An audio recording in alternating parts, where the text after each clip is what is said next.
আসসালামু আলাইকুম ওয়া রাহমাতুল্লাহি ওয়া বারাকাতুহু। সাল্লাল্লাহু আলা নাবিয়িল উম্মি ওয়া আলিহি ওয়া সাল্লাল্লাহু আলাইহি ওয়া সাল্লামা সালাতা ওয়া সালামান আলাইকা ইয়া রাসূলুল্লাহ। সম্মানিত ইমানদার মুমিন মুসলমান ভাই ও বোনেরা, তদবির দুনিয়া চ্যানেলে আপনাদেরকে স্বাগত জানাচ্ছি। আমি মোহাম্মদ রজব আলী। আজ আপনাদেরকে জানাবো নীল জাদুটোনা ধ্বংস করার তদবির সম্পর্কে। অর্থাৎ এতদিন যাবৎ আপনারা কালো জাদুর কথা শুনেছেন, যেটাকে ব্ল্যাক ম্যাজিক বলা হয়ে থাকে, কিন্তু আজকে আপনাদেরকে জানাবো নীল জাদুর কথা। অর্থাৎ নীল জাদুটা এতই ভয়ঙ্কর যে কোনো আমল যখন এই নীল জাদুকে ধ্বংস করতে না পারে, তখনই আপনি এই তদবির করবেন, ইনশাআল্লাহ নীল জাদু ধ্বংস হয়ে যাবে। আজকে আপনাদেরকে সেই সম্পর্কে জানাবো। তবে তার আগে বলে রাখি, আপনি যদি আজ প্রথম আমার চ্যানেলটি দেখে থাকেন তাহলে চ্যানেলটিকে সাবস্ক্রাইব করে দিন, পাশে থাকা বেল আইকনটি বাজিয়ে দিন এবং অল সিলেক্ট করে দিন। আর ইতিমধ্যে যারা আমার চ্যানেলটি সাবস্ক্রাইব করেছেন আপনাদেরকে জানাই অসংখ্য অসংখ্য ধন্যবাদ। তো সম্মানিত ইমানদার মুমিন মুসলমান ভাই ও বোনেরা, চলুন আমরা আজকের নীল জাদু ধ্বংস করার বিষয় জেনে নিই। আপনি যখন নীল জাদুতে আক্রান্ত হবেন, কিংবা কোনো ব্যক্তি যখন নীল জাদুতে আক্রান্ত হয় পারে, যখন কোনো আমল দ্বারা সে সুস্থ হয় না, ভালো হয় না, তাহলে আজকে আমলটি সেই নীল জাদুকে ধ্বংস করে রোগীকে পরিপূর্ণ সুস্থতা দান করার জন্য এই আমলটি করতে হলে আপনাকে যে কাজ করতে হবে, নীল রঙের সুতা নিতে হবে। নীল রঙের সুতা আপনার যিনি জাদুতে আক্রান্ত তার চুলের গোড়ালি থেকে পায়ের তালু পর্যন্ত আপনারা মাপ নিতে হবে। এভাবে সুতাটিকে না কেটে 11 নাল সুতা নিতে হবে। অর্থাৎ 11 বার সুতা দিয়ে মাপ দিতে হবে, 11 নাল সুতা হবে। অর্থাৎ মাথার চুলের গোড়ালি থেকে পায়ের বৃদ্ধাঙ্গুলি পর্যন্ত এইভাবে দাঁড় করিয়ে রোগীকে আপনারা এই সুতাটি দিয়ে মেপে নেবেন। 11 বার মাপবেন, অর্থাৎ 11টি সুতা নেবেন। তো সুতাটি আপনার না কেটে, না ভাঁজ করে, এটিকে 11 বার রাউন্ড করে নিয়ে নেবেন। নেওয়ার পরে এই সুতাটাকে 4টি ভাঁজ করবেন। 4টি ভাঁজ করলে সুতাটা ছোট হয়ে আসবে। আসার পরে আপনাকে যে কাজটি করতে হবে, প্রথমে ইস্তেগফার দুরূদ শরীফ পাঠ করে নেবেন। নেওয়ার পরে সূরা ফালাক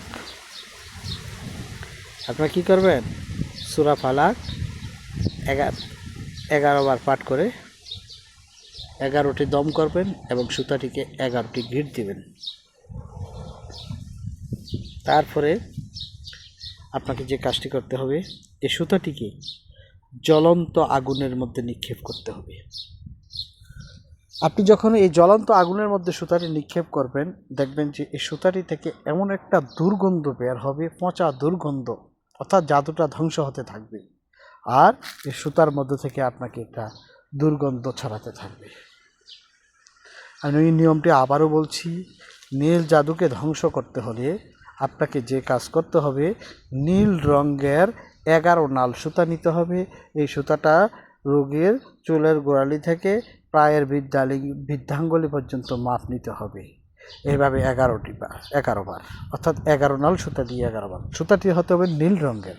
তারপরে সুতাটিকে আপনারা 4টি ভাঁজ করবেন। 4 ভাঁজ করার পরে ইস্তেগফার দুরূদ শরীফ পাঠ করে বিসমিল্লাহ সহ 11 বার সূরা ফালাক পাঠ করে ওই সুতার মধ্যে দম করবেন। একবার পাঠ করে একবার দম দিবেন, একটি গিঁট দিবেন। হ্যাঁ, আগে গিঁটটা প্রস্তুত করে নিয়ে গিঁটের ফাঁক দিয়ে আপনি যখন দম করবেন, দম করে গিঁটটা টেনে দিবেন, অর্থাৎ টাইট করে দিবেন। এইভাবে 11 বার করতে হবে। 11 বার করার পরে ওই নীল রঙের সুতাটা, গিঁট দেওয়া সুতাটাকে জ্বলন্ত আগুনের মধ্যে নিক্ষেপ করবেন।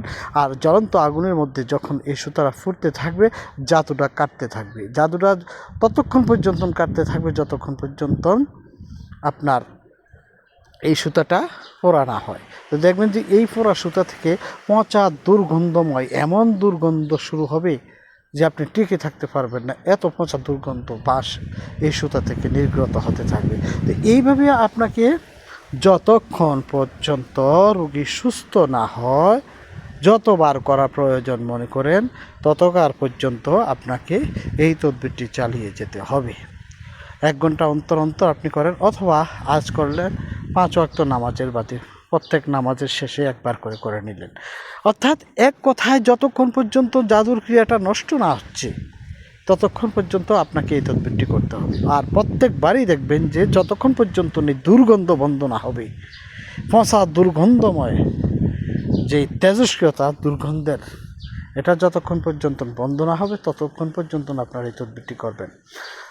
নীল রঙের জাদু যত কঠিন থেকেই কঠিন হোক না কেন, কালো জাদুর চাইতেও ভয়ঙ্কর হলো নীল জাদু। নীল জাদু যত ভয়ঙ্কর হোক না কেন, সেই জাদুটা ধ্বংস হবেই হবে হবেই ইনশাআল্লাহ, আল্লাহ পাকের কালামের বরকতে। আমি আল্লাহ তাআলার কাছে আশাবাদী, মহান আল্লাহ পাক রব্বুল আলামিন এই তদবিরের ফলে আপনাকে সুস্থ করে দেবেন ইনশাআল্লাহ। তো সম্মানিত ইমানদার মুমিন মুসলমান ভাই বোনেরা, এই ছিল আজকের মতন। পরবর্তী সময়ে নতুন কোনো বিষয় নিয়ে আসবো। সে পর্যন্ত ভালো থাকুন, সুস্থ থাকুন। আসসালামু আলাইকুম ওয়া রাহমাতুল্লাহি ওয়া বারাকাতুহু।